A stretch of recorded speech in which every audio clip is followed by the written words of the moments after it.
Hello, good afternoon and welcome to the Farm Kenya show. I'm Noah Boy. And some of us, the last time we cried, it was because it was a heartbreak for one reason or the other. Okay, and I understand and I feel you. But some of you, some of us have hard hearts. So the only thing that can make us cry is onions when you're cutting them, all right? That's why right here at the Farm Kenya show, today we'll be discussing onion farming, how you can get into that, because there is actually market for you. But the question is, are you producing quality? How do you get into this value chain? What are the challenges? And what are the potential solutions? Of course, in studio with us, we have Samuel Mwangi, who's an agronomist. He is a farmer also, and he runs Samtech Agribusiness. He knows everything about agribusiness and onions, to be specific. Of course, he grows other crops like capsicum, but today we are focusing on the terry onions, all right? So we'll have, and I'm looking forward to have a very good discussion with you, Sam. Other than that, also on the ones and twos, this is how entertainment shows introduces DJs. On the ones and twos, now a DJ here is Chef Ron Kamau from Nairobi Street Kitchen. Chef Ron, how are you doing, man? I'm good. How are you, Noah? I'm blessed. What are we making today? So today, Taco Tuesday. It's Taco Tuesday. Taco Tuesday. Yes. This taco, is it special taco? Is it normal taco? Or what are the fillings? And so this is one of the tacos we usually make. It's called pollo. Pollo means chicken. Mm-hmm. So in what language? Mexican. Yes. So that is actually, this is what we make in the Mexican concept that we have called Si Senor. Mm-hmm. So nothing, doesn't have quite a lot, but it's very flavorful. Mm-hmm. Chicken with a pico de gallo and a peanut salsa. Looking forward to that. Yes, I know when I land in Mexico and they ask me, what are you eating? I'll be like, pollo, chicken. I'll get to gali in Mexico, what it means, but that's a discussion for another time. But right now, let's come back to onion farming. Samuel Mwangi, thank you very much for making time to talk to us. I mean, onion, there are quite a variety of onions in the market. Since you're the onion specialist, how much variety do you have when it comes to onions? I think we have, like you've said, we have a lot of onions varieties in the market. Mm-hmm. And having them in the market doesn't mean that it is what we really need to produce. Mm-hmm. Of course, the market also calls for best and high quality onions for the market. Okay. Yes. So the variety is quite wide, but in terms of market demand, that is driven by quality. So there are onions that are sort of specialized, that are not mass produced. Maybe it's very specific. Yeah, we have what you call the hybrids, mm-hmm. and we have the local breeds. Mm-hmm. The hybrid, of course, the reason I've talked about the market is because when you talk about a hybrid, it means we are looking at an onion that has several qualities that are not on the local ones. Mm-hmm. Like let's talk of the maturity rate, mm-hmm. the growth, the formation of the bulbs, and the likes. Mm-hmm. Yes. So the Kenyan market, what types of onions do we actually is prevalent in the Kenyan market? In the Kenyan market, the best varieties of onion are the onions that are wide, adaptable to different ecological zones. So definitely, if you have an onion that can do well in places like Ukambani, we have an onion variety that can do well in places like Nyeri, which is a bit cold, mm-hmm. and so that is now what determines the best varieties that we have in the country. Yes. So weather is a huge factor to it. Yes. But we've had that issue of onion importation. Is it that our market, our supply is not able to fulfill the market demand, or is it an issue of seasonality? I think with the Kenyan market, mm-hmm. and especially for onions, we have had a problem with I think this one has been raised by most of the farmers. It is the cost of production. Mm-hmm. Mostly that determines the market of the variety. Because if you look at the cost of production, maybe of onions in our country, because of the high cost of fertilizers, that is the input generally, you find it that most people are preferring for the one that is maybe in Tanzania, maybe to say, because of maybe there is a bit well-friendly cost of production. Yes. So the cost of production trickles down to the cost of the product itself. Yes. And competitiveness, ours is not as competitive. And we'll go into that in regards to what we need to do to change some of this, areas. And, because a lot of people want to come into onion production, sure. And you're like, I'm pretty sure 90% of Kenyan households, at least, even if you're not able to get nyanya, at least kukwe na kitungu tu kwa meal, And that speaks of already, I can get market for this product. When you want to come into onion production, and especially commercially, talk to me about what you need to be privy. If you have, you're blank, you're fresh, and you just want to come into agribusiness and you say onion is the place for me to be, how do I get into onion production? Good. I think that one, when you want to do it as a business, or what you've said, that we've talked about the agribusiness aspect, is one thing. It's always good to start right from the start. And how do you start right from the start? This is whereby you check some of the dimensions in the production, and one of them is the variety. Like you said, we have good varieties and you have the local varieties that are maybe do very well.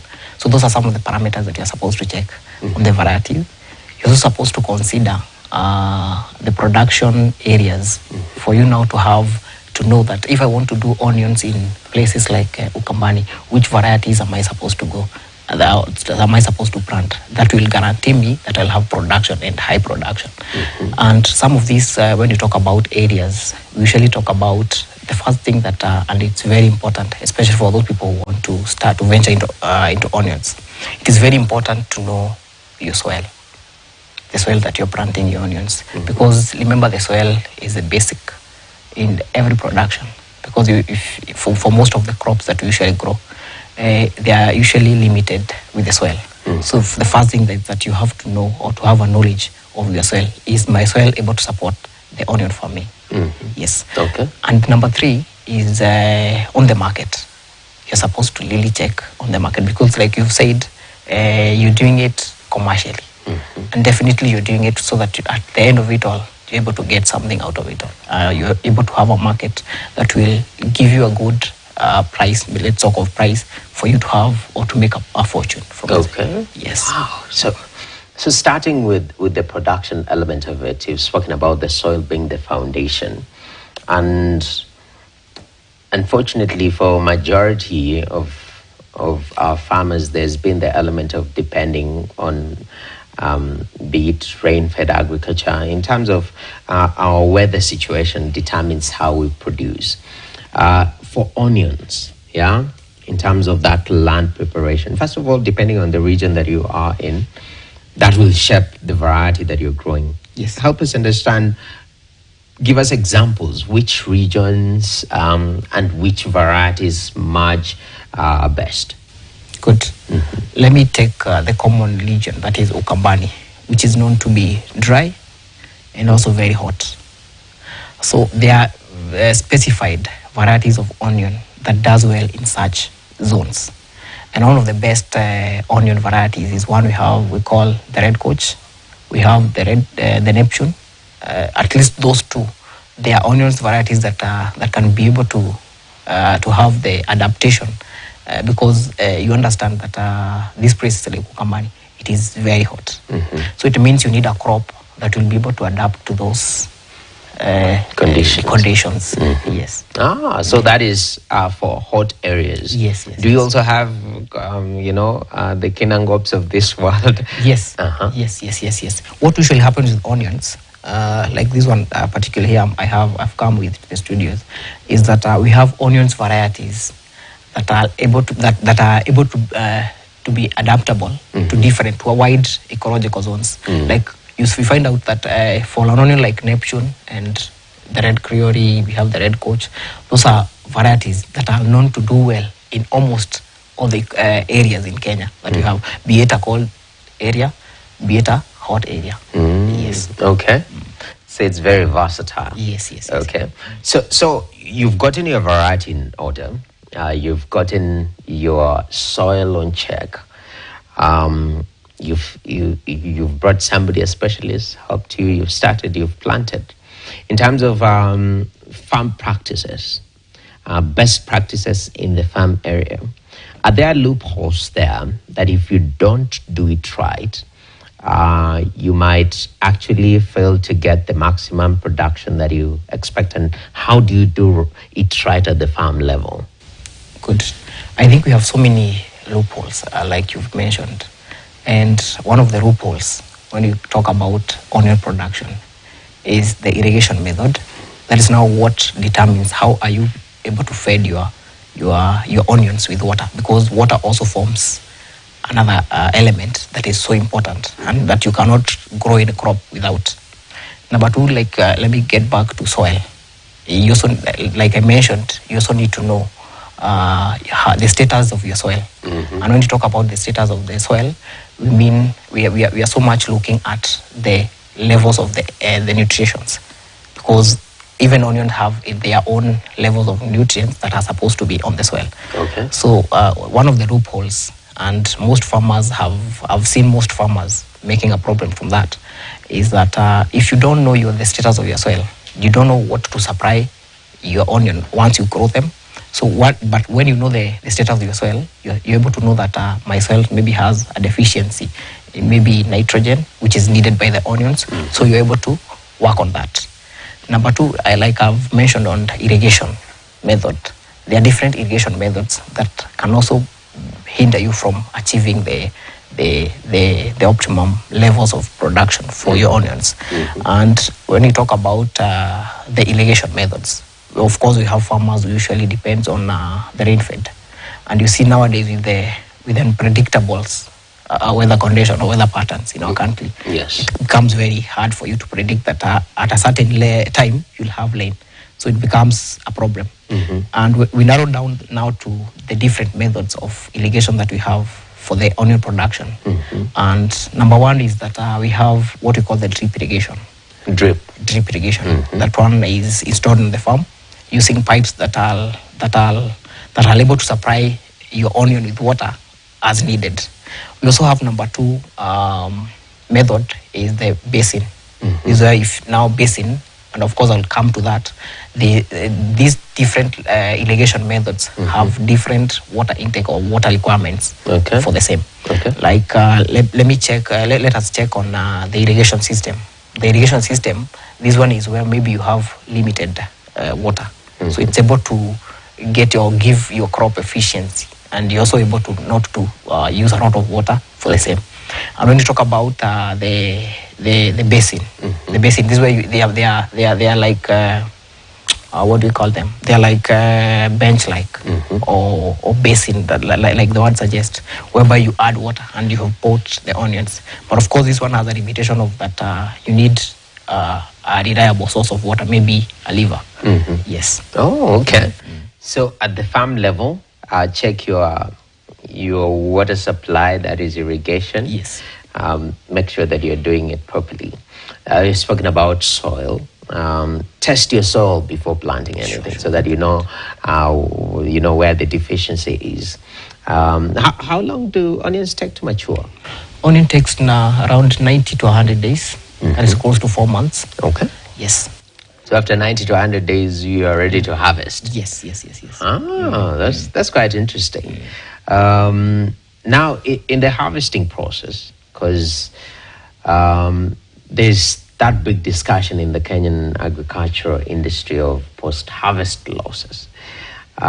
Is there harvesting losses or harvesting practices in onions that lead to losses or damaging of the product? Because that is also part of how it impacts on the quality and the marketability of that product in terms of the way we harvest. Do some people do it wrong? Is that the right way and the wrong way of doing it? Yes.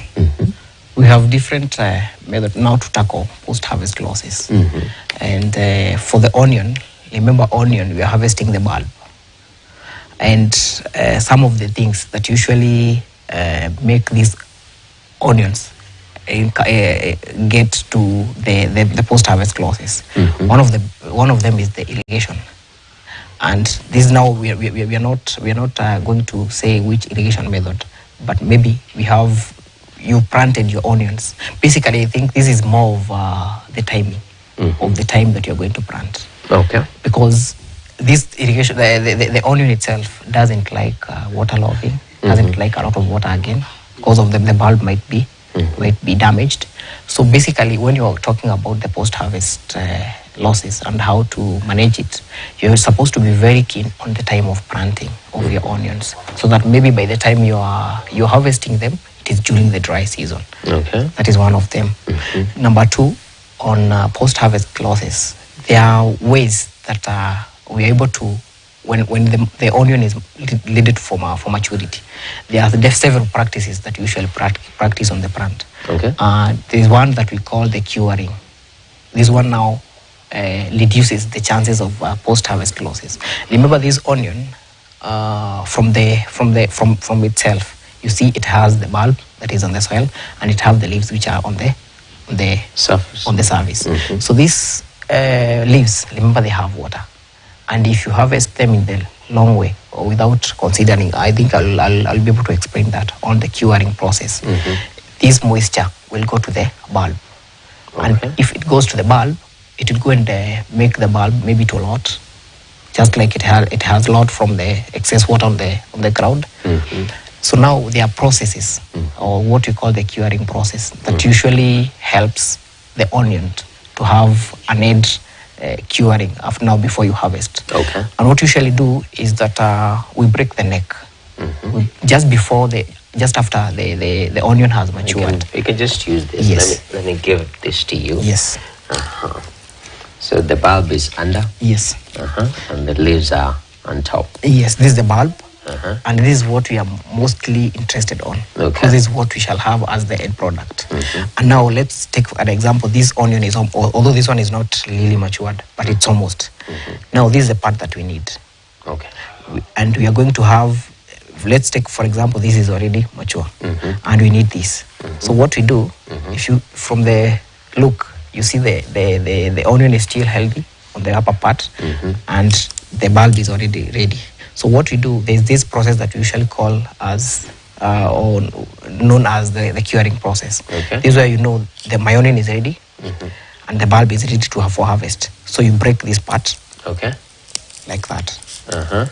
Once you break it like that, it means you've killed this. It's like you've separated now the bulb and this part of the leaves. Okay. And this is, like I've mentioned, is mostly because of, remember, this part has a lot of water. And once this onion is ready, this moisture content may move to the bulb. The onion and it will make it clot. Okay. Yes. That makes sense. Yes. So this is a process itself. It's called the curing process. You break the neck, and then you leave it to like die or something until the bulb also achieves a very hard texture if you press it once. Yes. Once you're harvesting. Okay. Yes. Definitely. Yes. So curing process is critical when you're harvesting, so that you don't. Is it because you're an agronomist and you talk to a lot of farmers? Is it a mistake that farmers make a lot? It is a mistake, and I have also seen it getting to levels of complaint from the buyers, whereby they say that the onion, maybe from a neighboring country like Tanzania, they usually let it to dry off these leaves completely, because remember, Tanzania, it's a bit hot, those land. So the onion usually dries very completely, and it is given time for that. But you see, mostly in Kenya, because of like we've mentioned about the climate, sometimes maybe your onion, you've targeted your onion in January or December, and then maybe it's ready by December. Or maybe we can talk of it is ready and the dry season is not yet.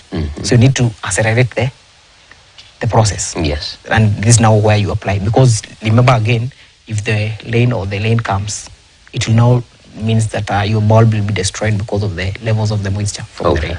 Yes, definitely makes a lot of sense. So that is in regards to post-harvest handling, which is very, very important.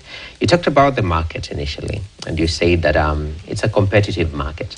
If you're producing locally, other than dealing with some of these climatic challenges, also we have competition. Of course, we are in the Africa Continental Free Trade Agreement where, we can sell products to each other depending on, and it seems cost of production is quite a huge concern for onion farmers. Sure, How so? Sure. The cost of production for onions, remember, we start from the seeds. From the seeds, we go to the cost of production on the land. And when you talk about the land, we have the inputs that will come with the production. These are the things like talk of fertilizers, talk of chemicals. When you talk about the seeds, now to be precise on the cost of production, the seeds itself for hybrids or the good qualities of the onions is usually it's a bit higher. So it also hinders most of the farmers from accessing the seeds. And remember, we've talked about the variety of the onion also determines the market. When now we go to the cost of production in terms of the land preparation, talk of fuel because of the watering, maybe using energy from petrol. Talk of fertilizers, the cost of production. Actually, that's where most of as an agronomist, that is where most of the farmers are really complaining about, that the cost of inputs is a bit higher. And I think that's also a call that the government should also check. Remember, you cannot live without this process of farming. Yes. So now, if the fertilizers and the chemicals are high, so it means some of the farmers will not be able to feed, like the talk of fertilizers.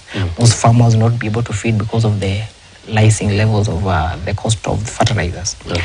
When you talk about the disease control, which will cause this onion not to produce well, if you're not able to access to or to be able to afford chemicals that are to fight diseases, we have several diseases on the onion. It means then that the production levels of the onion will go down because maybe it will be affected by the pest and the diseases. Yes, definitely. Quite a concern right there. How we lower input to make our products more competitive. Very, very important. And since already 2024, we've had a lot of things as a country. Unfortunately, agriculture has never been top of the agenda. Most of the time it's politics, As somebody who's in farming, and who speaks to farmers, what do you think needs to change? Even for onion farmers. I know you've mentioned the issue of cost of production. That and what other things need to change to make sure that if you go into onion production, at least you are guaranteed of returns. That is one. And also to make sure that the onion sector is growing to provide employment, boost nutrition and food security in the country. I think basically, of course, there are quite a number of things that are supposed to be observed. And you've mentioned one is on the cost of production. Number two is when you talk about production, maybe I'll come to this. Let me just give it a general view because of we are not only producing onions. If you check on the level of knowledge with farmers out there, it's a bit low. Farmers don't have maybe methods or because of course like we used to have before the current government or the new constitutions.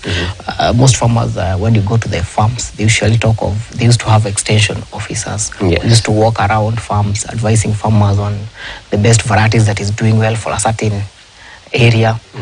Maybe they even or in terms of the cost of production or intervention from the government. If you look at the levels of production of most areas in our country, these extension officers are not there. And you find us that most of us, like the private extension service providers, you find out that we are in large numbers, more than the others from the government. So I think also as a government, there is need for the extension to be given to the members of the public, for farmers, so that they can also educate the farmers on the best practice of most of these crops. Wow, that's incredible.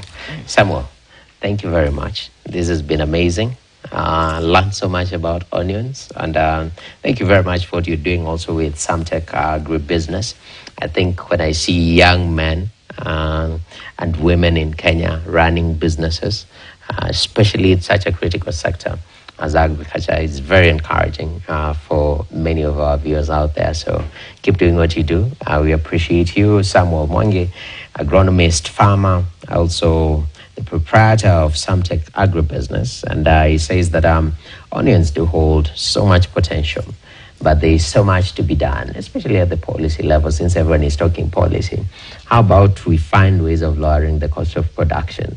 Then that gives room for more people to come into the sector, but also to make our products competitive, so that we are not just focusing on the local market, but also even us, we can start exporting onions to Tanzania and other places. But so we put a full stop to this discussion on matters onions, even as we go for a short break. When we come back, we are having tacos with Chef Ron Kamau. Stay tuned right here at the Farm Kenya Show.